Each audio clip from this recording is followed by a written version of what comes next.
Hey guys, what's up? I'm Greg. I hope you guys are ready to unpack and get into some good conversations today.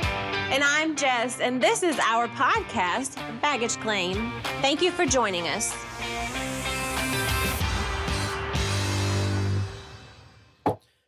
What's up, Baggage Claim? What's up? How you guys doing today? To be clear, my name's not Baggage Claim. It's Michael. That is Michael. I'm Greg. My name's not Baggage Claim either. But if you're new here, thanks for joining us. Man, we hope to create some community and some conversations around marriages, blended families, relationships. I just want to warn you, tonight's different. Tonight's going to be sick, awesome. Yeah, all the ladies called in sick. Well, one said they were spending family time, Whatever blah, that blah, means. blah, and the other one's sick. So we're like, all right, well, we have the stage. We turn the mics on and the camera, and here we go. So who knows what's going to happen? So, but have you ever had this thought or this idea of, why do I keep having the same arguments over and over and over in relationships? It feels like I'm stuck. It just feels like the same issues keep popping up over and over in every relationship I'm in. Have you ever had that thought, question? Mm-hmm. I mean, if you have and you're listening, then I want to encourage you just to hang around, because that's what we're going to unpack today. And that's what we're going to talk about as we get into Baggage Claim and get into who it is, what we do. But with the ladies being gone, you know what? When the cats are gone, the mice will play. We're going to have fun. And that's what we're going to do tonight. And we try to keep this as family friendly as we can. Absolutely. Because that's why I brought my tortillas. Yeah, so we're going to do, like, every time someone says a phrase, we're going to do shots.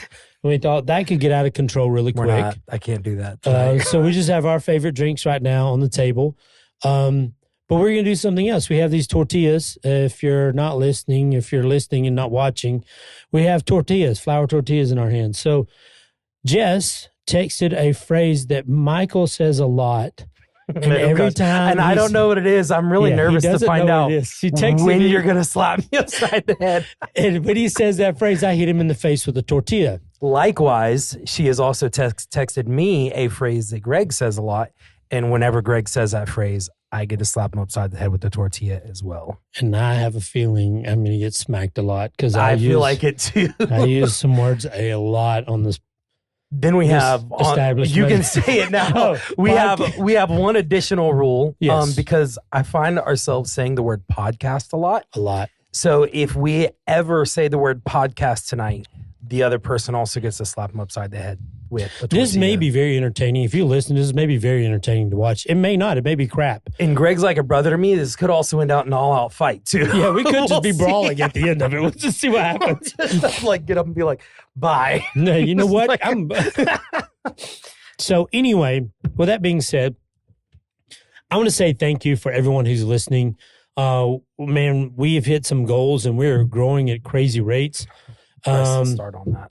Yeah, we just waiting to start the 5 minutes in. Yeah, we're like, we could be a little long on this one, but we're now in 31 different. No, it's more than that. Oh, what was it? 51 different countries, which is insane. I didn't even know there were that many countries. Yeah, I don't know. There's a lot. There's a lot. But then almost 300, like 296 different cities. Yeah. That jumped like insanely in the last week.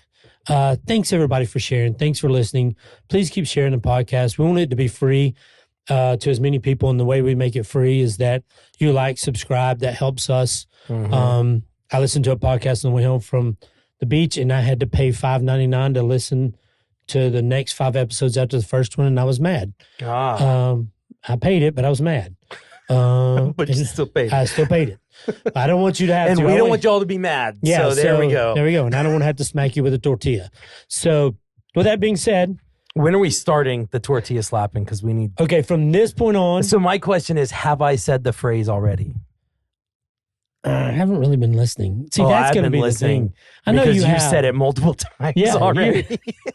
Dang it.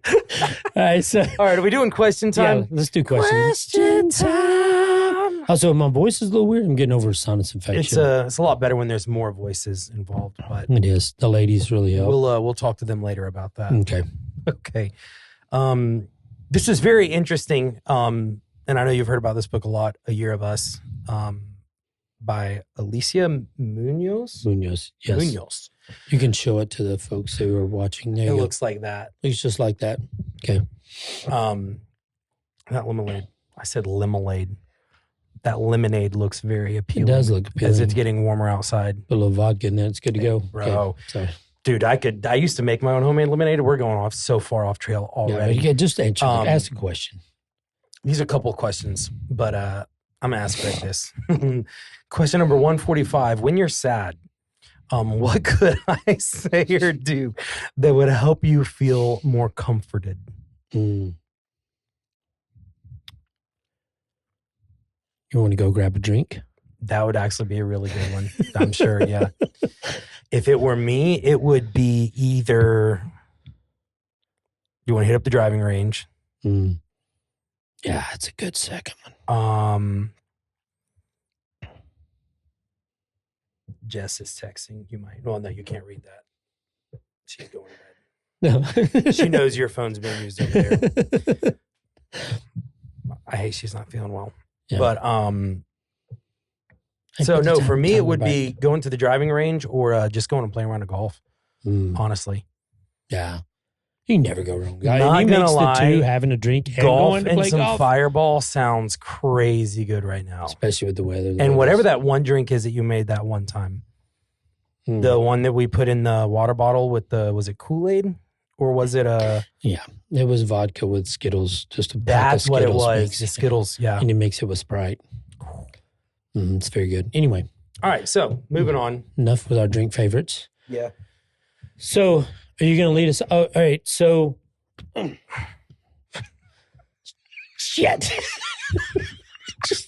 For those of you who are listening, I just whacked him upside down. Sorry, I just got hit in the face with a tortilla. That was a pretty good hit. Off guard. We literally had to distance our chairs away so that my hand would not be able to actually hit his face and keep just the tortilla on it. Now I'm nervous because you're going to be listening ridiculously hard. I am. Mine now. This is going to be an interesting podcast. So going back to the first question you asked at the very beginning of this episode, have you ever had an argument that it feels like you just keep having the same fights, same issues over and over again? Specifically tonight, and I mean, I'm sure, as you guys know, we're going to chase rabbits. That's especially the two of us. Yeah. That's who we are. But we're talking more specifically focusing on the you aspect of our health and relationships. How am I doing on a personal level? How are you doing? So we've said it on here 1,000 times. Yes, the three tiers. Yeah, and the first tier being the you part. Mm-hmm. Like if you want to be, if you want to have a healthy relationship or have a healthy marriage, the key to that is being the healthiest person that you can be. Yes, so key in that. And so you have been, you went through divorce. How many years ago? Mm-hmm. Oh gosh, was it 3 years? Three and a half years? Yeah, it was. Yes, it was. Just about. Mm-hmm. Yeah. So going through that, we may dig into that some because I want to know what you've done because you're a lot healthier now than you were when you went through that. Goodness, yes. And the things you processed, the things you worked through, the things that you did to become healthier. Because just like our last week's episode, The Ghost at the Table, the ghost is those memories, those hurt feelings, those things that we have in our past we bring to our present relationships. If we don't unpack those and deal with those, they just resurface. Yeah. So. Well, and absolutely talking about you, ourselves, but going to that question you said, are there arguments you have consistently, things that keep recurring? And I don't know why, but the first thing that popped in my mind, because this is something that you're grabbing those tortillas awfully quick. You're making me nervous. Now it's almost you're making me nervous, Greg. It's just like just a stress ball. The tortilla's my, I know, right? The tortilla's my stress thing right now. But for me, what popped in my mind was, do you have personal frustrations that keep getting you over and over and over again? Do the same things frustrate you over and over again? Do the same things give you depression? Same thoughts keep circling inside your mind, whether they be self-doubt thoughts, whether they be thoughts of things you've messed up on, things you've done wrong, whatever that is, you have the same thoughts keep coming at you.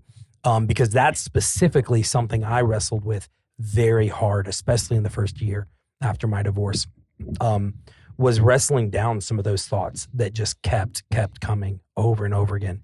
Even when I thought I wrestled them down and they kept coming back, you know? Yeah. But I mean, I think that's one, we can talk about that, but I thought just another play on with the another perspective of that first question you opened up with, specifically as we're talking about the you particular tonight. Yeah, because if you've been in a relationship and that relationship ended, someone felt wronged, someone felt hurt. Yeah. In that relationship. If not both. Yeah. Whether you ended it or whether you didn't choose to end it, someone walks away with some animosity, some hurt, some pain. And if that's not dealt with in a healthy way and unpacked, you just drag that into the next relationship and you go in with those same expectations, those same thoughts, and then it's just, you're shooting yourself in the foot before you even start the race. And you expect to have a healthy race. And expect to perform well in the race. Right. It's just not going to happen. Like, it's just not going to happen. And so as much as I tell you, you have to focus on the you being the healthiest version of you, whether that's emotionally, mentally, physically, spiritually, financially, any of those things. Dude, it wasn't until I was about 27 years old in my life that someone actually sat down and walked through the full scope of personal health.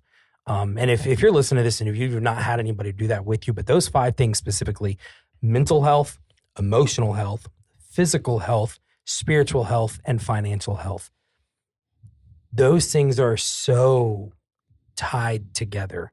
And the way it was explained to me was like this, is that if any one of these 5 areas of health falls, it's going to start pulling down the others. Right. So if your emotional health is really, really weak, your financial health is probably going to start going down. Tell me the difference in your opinion of what emotional health and mental health.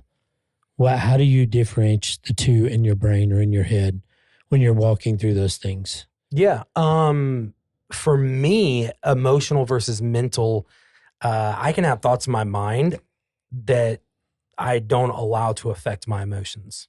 Okay. Such as what? However, there are thoughts in my mind and my mental health that can very much so affect my emotions. So there are some things that are very tied together. So today we were talking about some things that I'm working through, just with some friendships of mine that I'm wrestling with right now.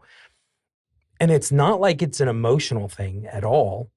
It's a mental thing in a lot of ways, just because I see how certain aspects are developing, how certain circumstances have happened, how I've been treated, how I've been talked to, things like that. And it's hard for that to not affect my emotional health. You know what's interesting? We were talking, keep my guard up because I feel like I'm about to get smacked. But you're grabbing that tortilla so good right now. I'm in ready mode with tortilla. What's crazy too is when you're in leadership, like this is from the corporate sense, but this actually goes perfectly well with any relationship. When you've been in a really good, healthy relationship, it's really easy to tell what bad relationships look like. Yeah. When you've been in really good leadership at a company, when you've seen someone who leads well, who loves their people, who just do a really good job at leading, you can always find something to nitpick because no one's perfect. Yeah. But then you go somewhere where the leadership is just horrible. And you're like, oh, it's easy. It's so easy to see. It's like writing it. You're like, how do you guys not see that this is so bad? But people who have never seen good leadership don't know that. There's so many people out there who are living in really jacked up, broken relationships because that's what's been modeled for them or what they've been in.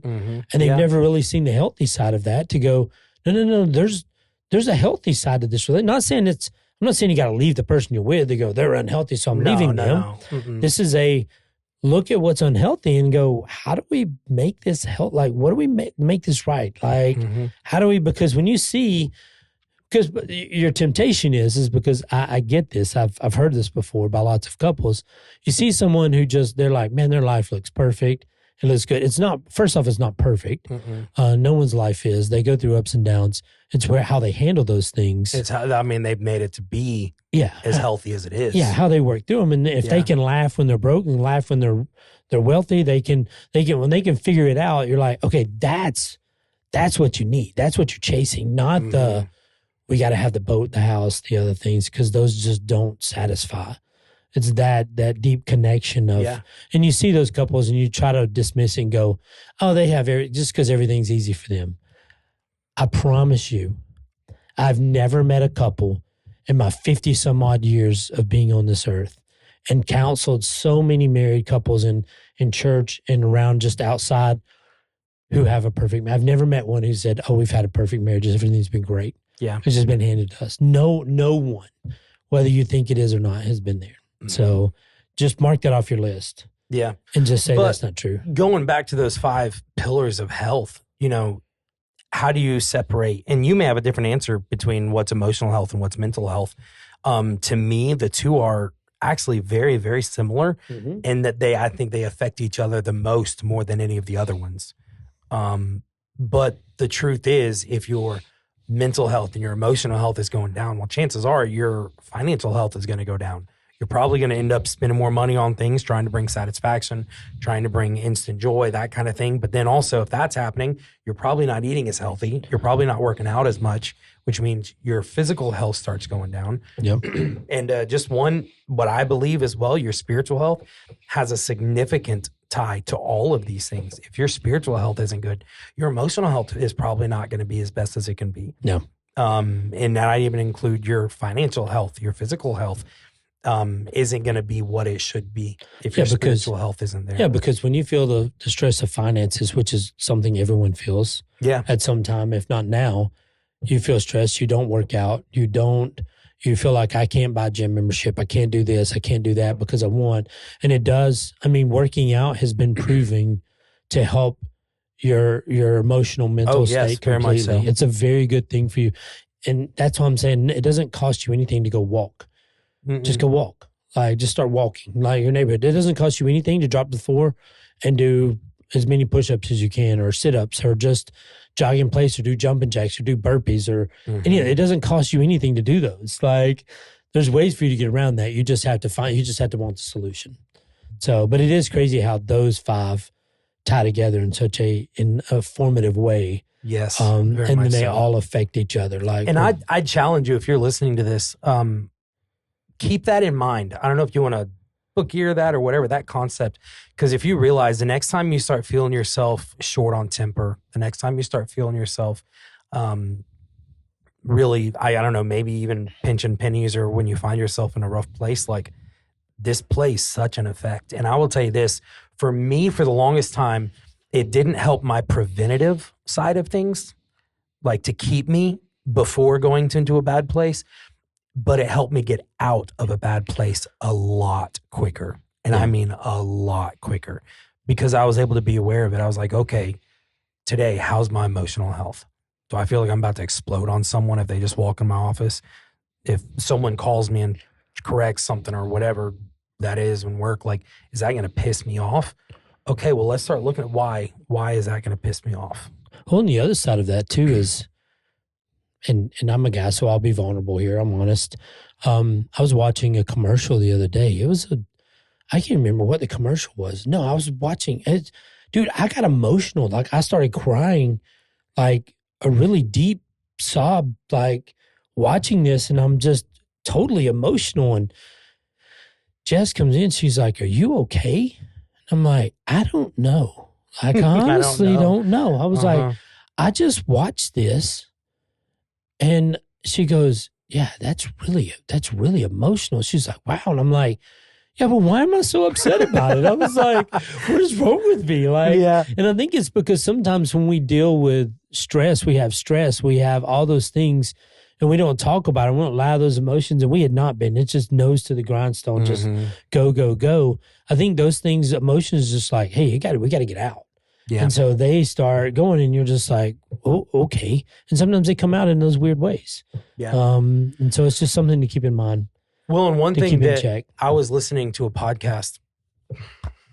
Oh, you got my earlobe. Yeah, missed. Dang it. You did miss. That was bad. I did miss. It's because you dumb. I did. I kind of the microphone. I tried to tuck my hat bill down a little bit. Turn your hat backwards. Okay, that's fair. I just don't want to get hit with my eyes wide open. You know what I mean? But it's not going in your eye hole. If your eye falls out, that's going to be great for YouTube. You'll probably get censored. Michael's eye fell out. Oh my gosh. I would die if my eye fell out, I think. You can just poke it back in there. Oh. Anyway, I've seen it on YouTube. You've seen it on YouTube. All right. So we were talking about the 5 pillars of health, and I was listening to a audio media format yes, there you go. of someone recording their conversation. And it had to do with health. And he was talking about margin. How do we prepare margin in our lives? And we do it a lot more so in like finances, right? Mm-hmm. We make sure we got margin, we got the savings account. You know, if you follow the Dave Ramsey thing, you know, the 6 months emergency fund, all that kind of stuff. And we build in this margin for our lives. But when do we do that for our emotional health? Mm. When do we build in margin for our mental health or our physical health? And he's a pastor. The host had on a pastor on his show, and I'm trying so hard not to say the word.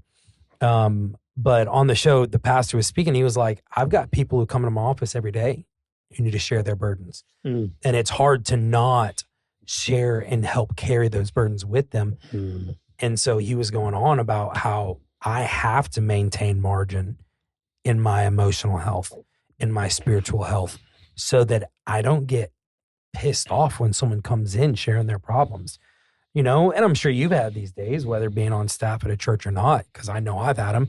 Like some days you just have really crappy days. And you're like, if someone comes in my office right now and unloads all of their issues, I'm not even in a place to deal with that myself, let alone try to help walk them through it. I learned that hit me like a ton of bricks. It's a quick story. I was at 12 Stone at the time, and they had a pastor on call today. And so it was me. And so someone's like, hey, there's a lady here who wants to talk to someone. I was like, great. So I go up and we sit down in one of the rooms, and I was like, what can I help you with? She goes, I don't know. I don't know why I'm here. And I was like, okay. What do you want to, like, what led you here? And she goes, honestly, I pulled on the train tracks and I just stopped and I cut my car off. And I was waiting on a train to come. And so she said, she goes, Greg, as much as I'm sitting here talking to you, I heard an audible voice say, go to 12 Stone. And so she goes, so here I am. And I was like, oh my gosh, wow. Like it was crazy. One of those, like I started my day, did not think I would intersect with that at that point. And it was really much and I just got to sit and talk with her and just encourage her. And we walked through a lot of stuff, and I connected her with some local counselors we had and but for me, it was one of those things like you never know. Like, you never know though, even if you're in a relationship, you wake up and your significant other is not having the best day. No, and that's kids. What this is so crucial, I think, in marriages is to be able to maintain that margin. And it's never going to be perfect. You're never going to have all of it together so that every time your spouse has a bad day, you've got everything perfect made. Right. You know, but at the same time, if you both focused on yourselves to be healthy, to maintain that margin, there would be a lot more grace on the days where you don't have it. Well, it's just like even yesterday, I felt sick. I felt so bad. I got home from work and I did an urgent care visit on the tortilla, your hand on it. But I hesitated. That was my problem. I wasn't holding the tortilla. You said it. I'm going to have to hold on. So I'm there feeling crappy. I'm medicated. And Jess goes and buys dinner and starts cooking dinner. Something we usually do together. But I feel horrible. And so, I know that's my word, so. You just did it. I just said it out around the eyeball. Well, you shouldn't have looked. Stop.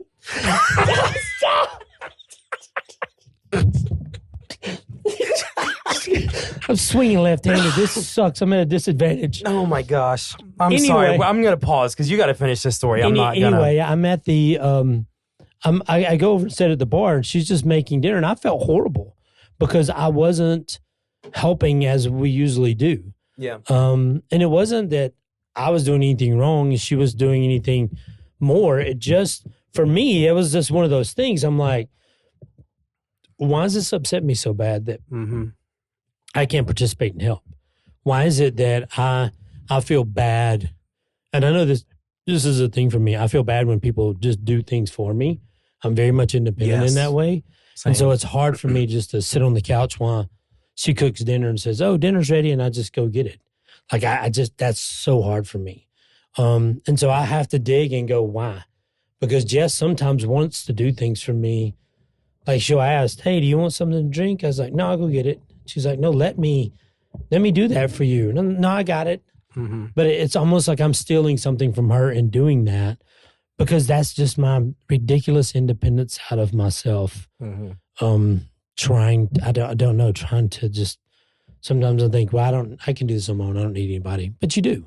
Yes. You do, completely. I think you always need someone. Yeah, we were not created to be by ourselves, period. Absolutely. I don't care where you're at, and I don't even care where you're at in your spiritual journey. And if you want to read the Bible, whether you believe it or not, that's on you. But and it is like you read the story of creation, and Adam was there. God created Eve for Adam to have companionship. Mm-hmm. We're never meant to live isolated by ourselves. Mm-hmm. It just wasn't intended that way. So that being said, how would you encourage someone, or how have you in your past work on your health? Meaning all five, but I'm actually more so curious to hear from you specifically on the emotional and mental health side of things. For me, and this may be some lowlights for me. So when I went through my divorce, I had a lot of anger and frustration. I was mad at a lot of people. I was mad at God. I was mad at, and I didn't treat, there's some people in my life I didn't treat very well. And I don't feel great about that. I was just angry. I was mad. And I mean, there were times where I didn't even go in my house. I would just sit on my front steps and drink until I fell asleep. And I think I was driving home one New Year's night with Lily, my black lab, and she was sitting over there, and we were just having a conversation, because I was talking to her a lot, especially when I had my kids. I feel that. So I was just chatting with her, and I was like, this is not the life I want. Like, this is not what I know God had intended for me. And I was just looking at her, and I was like, we're going to make some changes, girl. And she's just sitting there. Listen, I can't admit, if she could have talked, she would have been like, bro, please. I know. But I got home that night, and as usual, we split a bag of, it was probably like 12:40, and we just turned the TV on, and we split a bag of microwave popcorn and a Bud Light. We halved that, and then I was like, here's what we're going to do different. I was like, I'm going to get involved with a group of guys who love God, who can be honest with me. He can point me in the right direction. That's step one. Step two, I'm never going to say no to my family over money. I will always choose my family over money.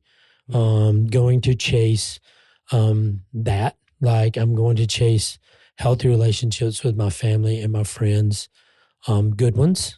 And I think the third one was just like, I'm going to get involved again. I'm just going to get more involved. And so those three decisions, man, little did I know, just led me. I was like, I'm just going to take small steps to make those things right. And I did. And it's crazy as it is. It was shortly after that I met Jess. It was shortly after that I got a job opportunity to go make a year's salary for 3 months of work. And so I was like, I could go work for 3 months, make a year's salary. I was doing a consulting gig. Why not? So I had my kids for 7 days, and they were with my wife for 7 days, ex-wife for 7 days, me for 7, ex-wife for 7. And so I called her and I was like, hey, I have an opportunity to go 3 months. Would you keep the kids for 3 months? And then when I get back, I get the kids for 3 months. And she was like, no, I'm not doing that. I won't do it. I was like, okay. So that thought reminded me in my head, said, we're never going to say yes to money and no to family. Mm. And so I called the guy and I was like, man, I'd love to. Thanks for your opportunity. Can't do it. I was like, I'm just explaining the situation. He goes, all right. So no, hate it. No worries.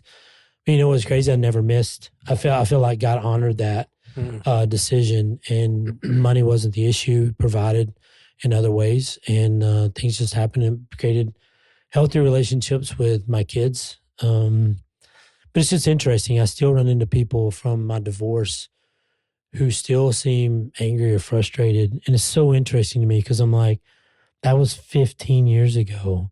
I've let go. I'm not mad at my ex-wife. I'm not mad at any of the things she said, anything she may still say, I don't care. I don't know.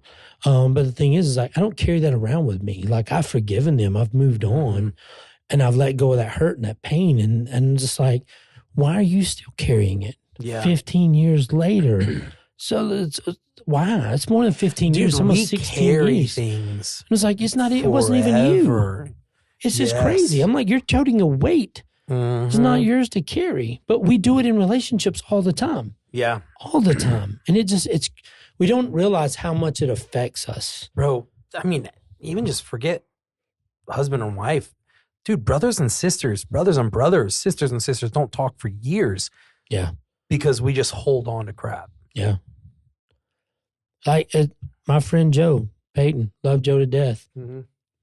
Created a lot of havoc in my life, a lot of hurt, a lot of pain, a lot of havoc. There's people who are just so frustrated him and like, I won't talk to him. I hope he does this. I hope he does that. And I'm like, how are you a Christian and say that about that guy? Did he make bad choices? Absolutely. Yes, 100%. Does he know he made bad choices? Yes. Yeah.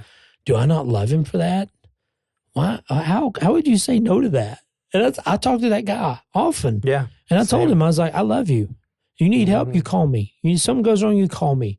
Because I don't want to know if I screw up and do something wrong.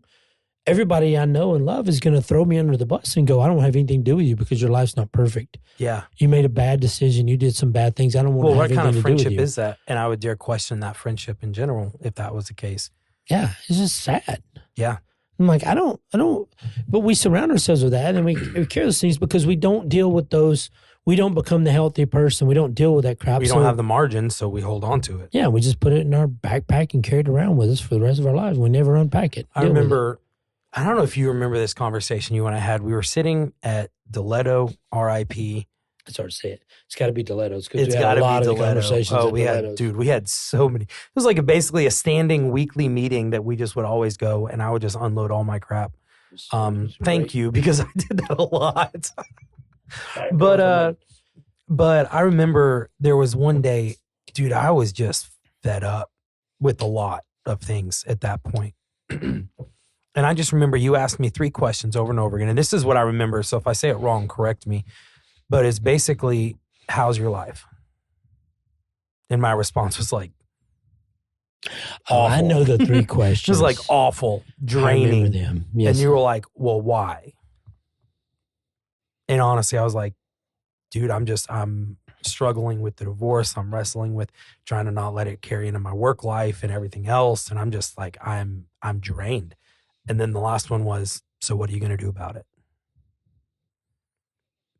And dude, the first time you hit that, like it hit me like a ton of bricks. And I was like, holy crap.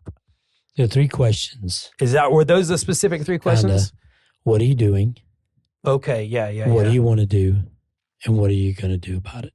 And then we asked them more than once. Yes, we did. Because your first ones were kind of surface level. Yeah. And then you answered them and I was like, okay, so what are you doing? And you looked at me all kind of weird. And I was like, the thing is, the more I thought about it, the more my questions changed. Yeah, they did. They like changed my every answers time. changed. Yeah, that was the only rules. I'm going to ask you these 3. You can't give me the same answer. Yeah. And you can't say, I don't know.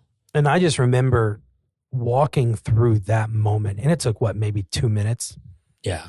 Obviously, we had a longer conversation in that time frame. But those specific 2 minutes knocked me on my butt. Because it was just this, even though I already knew it, the realization hitting home of saying, no one else is going to fix this for you. No one else can fix this for you. And I remember one of the biggest things I was holding on to were things that I went through in my divorce. Things that I couldn't let go of. Yeah. Probably. Even though we had talked about those things over and over and over again, I couldn't, for some reason, let go of it or be okay with it. All right. Well, because you kept, and I remember this because I tried to do the same thing, and everyone who's went through divorce has done the same thing. You try to rationalize irrational decisions. You try to make the decisions that were made, you try to make them make sense, and they just don't make sense. And they're never going to. As much time as you spend, they're not going to. So you have to let go of that idea to go, well, I don't understand why they did that. Well, you're never going to understand. Yeah. Because it's not a singular event that caused what happened. It was a lot of different choices that led to that place. Yeah. Some may have been you, some may have been them. But naturally, what we want to do is we always want to blame somebody else. But it'd be like,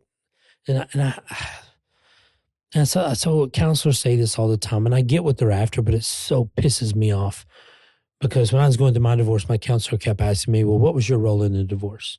What was your role in the divorce? And I'm like, bro, I asked that in a better way.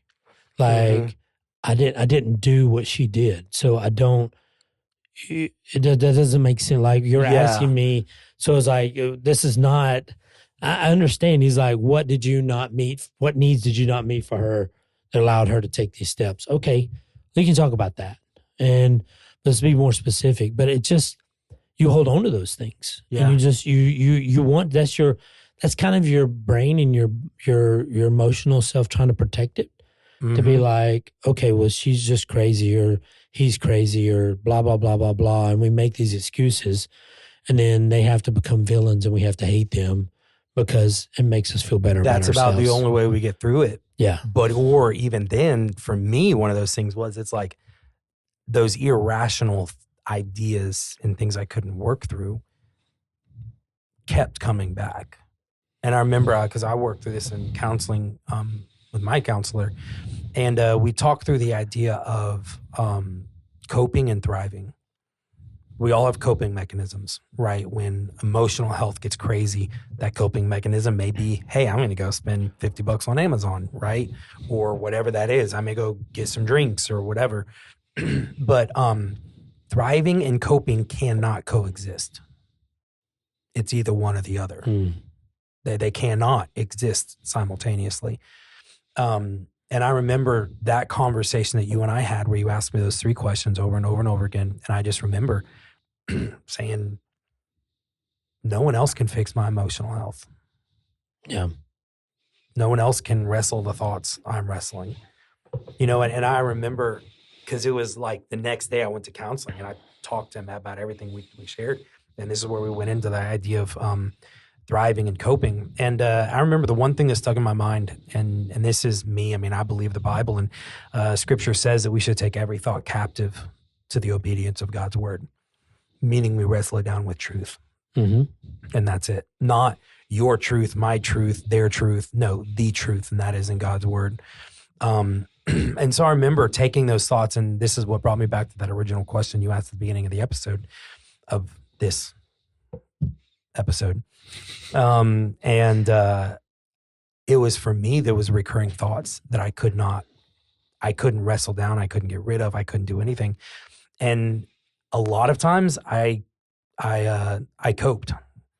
I'd get up at 2 a.m. and I remember, because this was very much something I did, I'd take some Crown Vanilla and I'd take a Red Bull and I'd mix them together, and then I'd go out and build something because I didn't want to go to bed. I didn't want to go back to sleep. Exhausted, but just not, I didn't want to dream, honestly. Right. And so there were many, many nights where I coped and got by doing things like that. But then there were some nights where I was like, we're going to go 5 minutes tonight and we're going to wrestle these thoughts down. Yeah. And if it gets overbearing, I'm going to grab that Crown Vanilla and that Red Bull, and then I'm going to go outside. But for right now, I'm going to take 5 minutes. And I'm going to try to wrestle this one thought down. I'm not going to take it, because there may have been 1,000 thoughts. I'm going to take this one thought and I'm going to wrestle it down until it's done. Yep. Whatever that may be. Yeah. And then if that, like, because a lot of that, because it was irrational, it was, I can't explain why she did what she did, but I'm going to be okay with it because this is the life I'm living. Right. And I didn't like that answer for the first 30, 40, 50 times I told myself that answer. But I remember that first night that I did that, I was like, okay, now what? Because like I almost didn't kind of believe it even. Yeah. But then guess what? The next night came back up. Yep. I was that much quicker I already knew the answer. Yeah. Yeah. Well, then the next week that thought came back up. I already knew the answer. Yeah. And so it was literally a systematic of one after the other, being able to work through those thoughts so that, because if we, and what is it? Einstein said this, the definition of insanity is doing the same thing over and over again, expecting different results. But we do that with our mental health all the time. Oh, all the time. And then the crazy part is in relationships, we so often don't even think about just like, hey, man, work on yourself. Figure that out. Because we talked last week, know your operating system. Like it was a couple weeks ago. Actually, know your operating system and how you work, how you think, how you process information, how you do all those things, because it matters when you go into a relationship. All of it does. Your mental health, your emotional health. Like for me, I don't know how or why, and it could have been the way I was raised. I deal with depression from time to time. Most people who know me probably would have no idea I do that. But it does from time to time. And for me, it's this crazy thing. I always deal with depression. I deal with anxiety sometimes. I've only had one like panic attack, and that was at my last job because it literally everything blew up. It's only happened to me once in my life. And it's scary, it's weird. But I'll go and reset. I do a reset. And sometimes that reset is I got to get away from everything. If I'm at home and I can't get away from everything, I just tell Jess, I'm going to go lay down for a minute. I need some time. I will shut the door, lay down on the bed. I'm not tired. Put the pillow over my head, whatever, and I'll just get quiet. And I'll just be like, just breathe. I'm just focusing on my breathing, thinking, because everything's stressed and I'm just, even when I get depressed that way, and then I always have the thoughts in my head, no one's coming to solve this for you.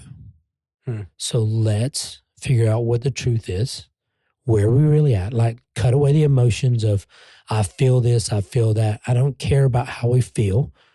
Where are we at? Yeah. Like what's the truth of where we're at in this moment?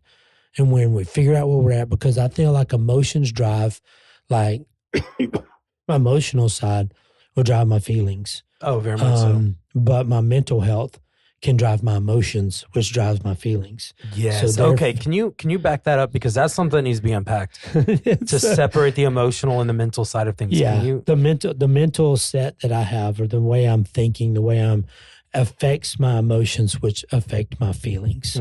So therefore, I feel like I want to cut that off at the root of the mental part of the depression. Usually deals with, because when I get depressed and things are bad, the world's on fire. Our finances suck. Yeah. Marriage sucks. We're never going to get out of this hole. We're never going to get here. We're never going to get there. This isn't going to happen. And those are just my emotions feeding in, and they just start spiraling. And I'm like, whoa, wait a minute. And I have to just detach from that. I don't know. Some people do it in lots of different ways. I built a cold plunge for myself, and I'll go get in the cold plunge. And because and people be like, it's so dumb and blah, blah, blah. One, it helps me focus. When I get in that really cold water, I have to focus on breathing because your body reacts all of a sudden, and you get really cold, and you're just like settle. You just focus on your breathing. And when you get your breathing down, then I can focus my mind, and it clears so well. Like that clears my head. Like when I'm just whatever it is for you that you do that. And then in the moment you go, what's the truth? Because no one's showing up to solve this for me. Yeah. No one's showing up to go, oh, here's $1 million, Greg. Oh, now would that be awesome? Of course. Yeah, right. No one's going to show up and go. If anyone listening to this just wants to give someone $1 million, I will gladly volunteer as tribute. Yeah. Take it. But even for that though, like if I'm looking for Jess to meet all my emotional, mental, all those needs in my life, I'm looking in the wrong place. She's never going to do that because she's human. If you're looking for the person in your relationship to fulfill all those roles for you, they're going to fail. Yeah, you're going to wind up. It's going to happen. Yeah.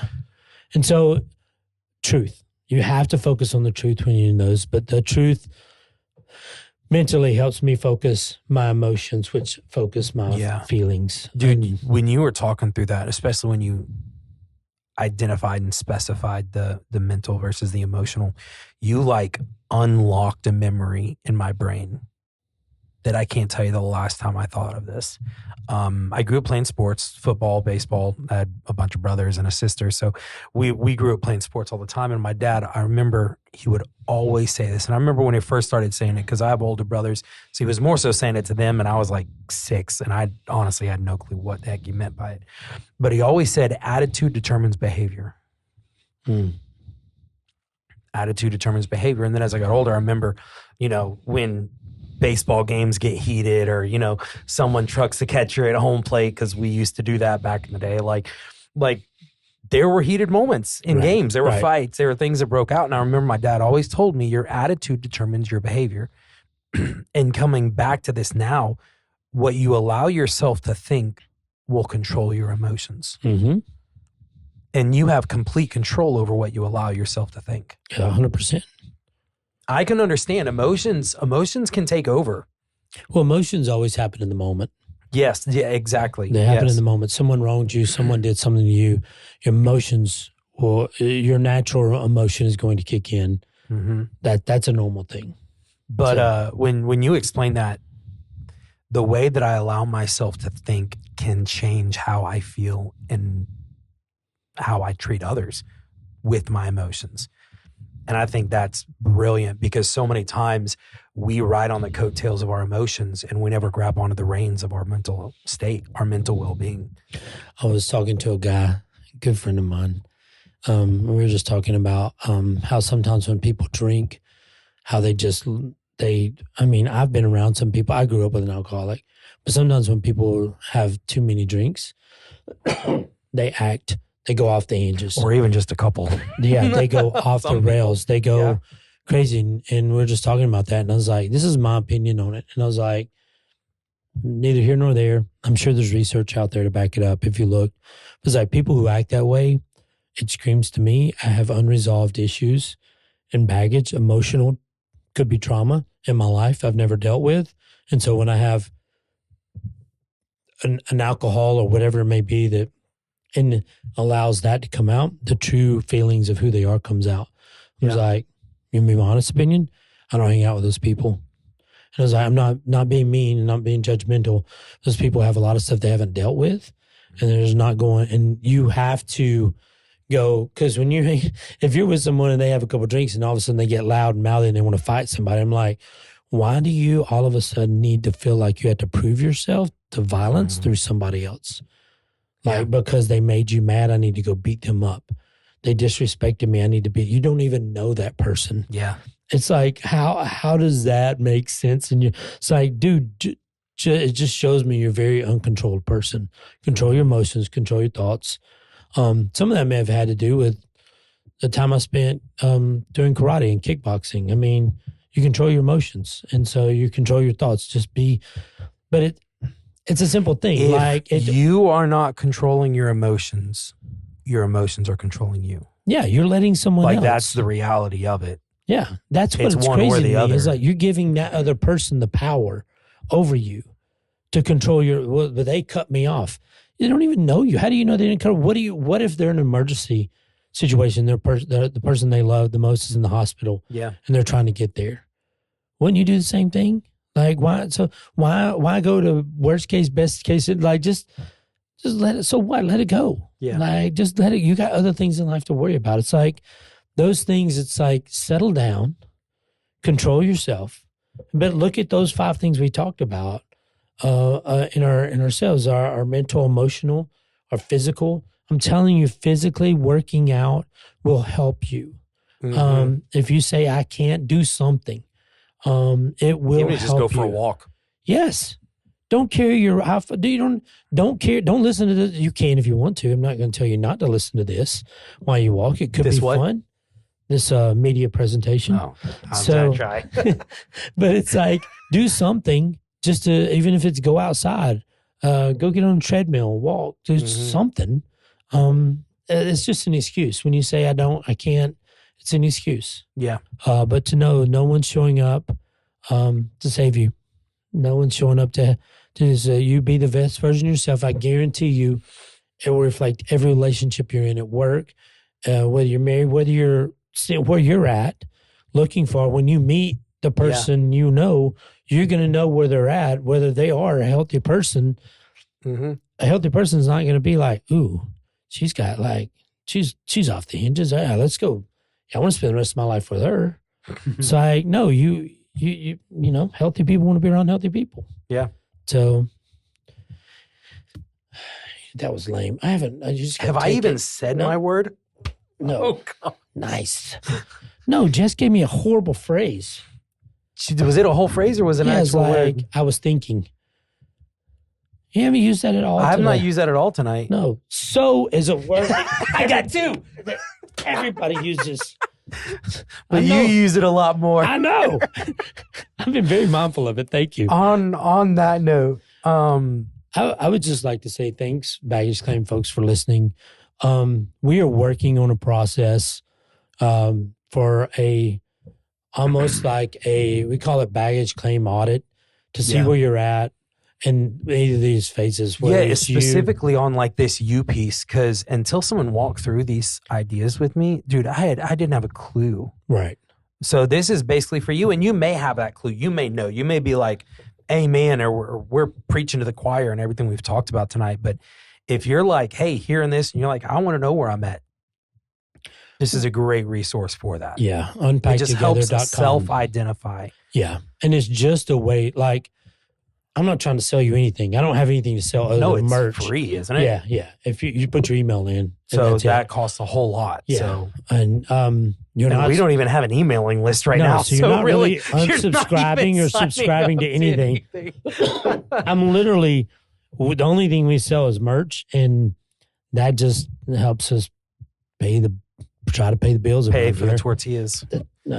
And the microphones and all the other fun stuff we have. But yeah, it's unpacktogether.com. Go take the audit, just kind of baggage claim audit. We're working on getting that up, streamlining our website to make it better, and create some resources for you guys just to be better in life and in relationships and all those fun things.